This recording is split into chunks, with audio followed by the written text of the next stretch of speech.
Hey, welcome back to Unstuck. I'm Robin Goldenberg.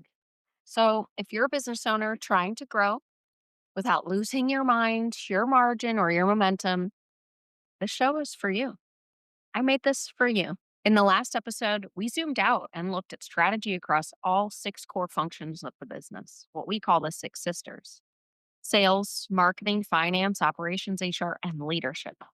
But today, I want to zoom in because one of the words that I hear the most in client sessions, team meetings, even in my own internal monologue is focus.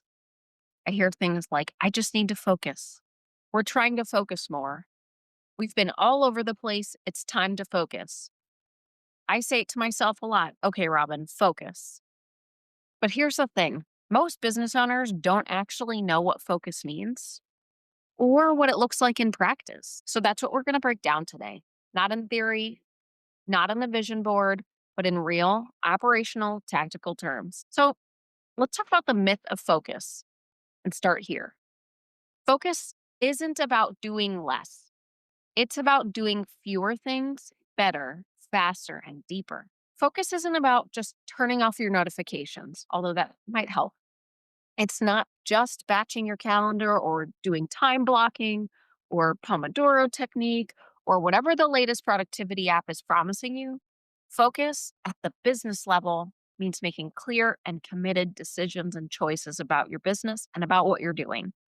It means giving your best energy to the right things and having the discipline to ignore that noise. I know this feels risky when you're used to doing it all, and if you spent years being the person who makes it all happen, and I'm certainly guilty, choosing to do less, it feels almost irresponsible.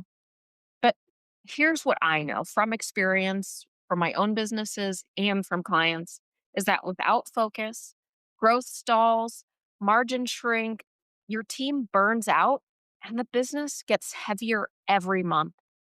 And the burden and the burnout that you feel, that we feel as business owners when everything sits on our shoulders, it gets worse and it starts to feel inescapable. So let's talk about what focus actually looks like in each part of your business and how to spot when you're off track.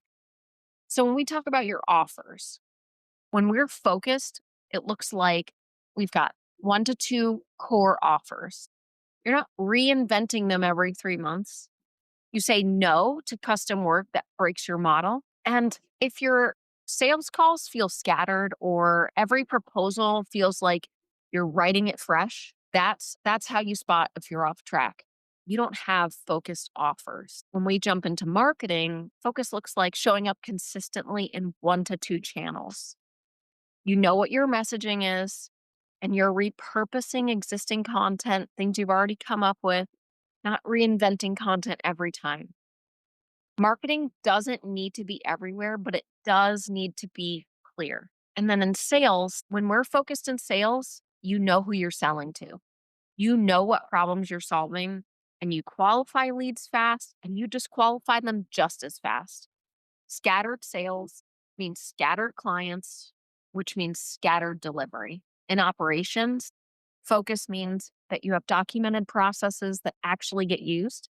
Your team isn't guessing every time a project kicks off, and you're not duct taping systems every quarter. Focus here means consistency, means scale. And with your team, when they're focused, every person has a clear role and knows what success for them looks like. You're not handing off random tasks, you're handing off ownership. You're not relying on Slack or Teams or Click or Ring Central or whatever it is to manage accountability.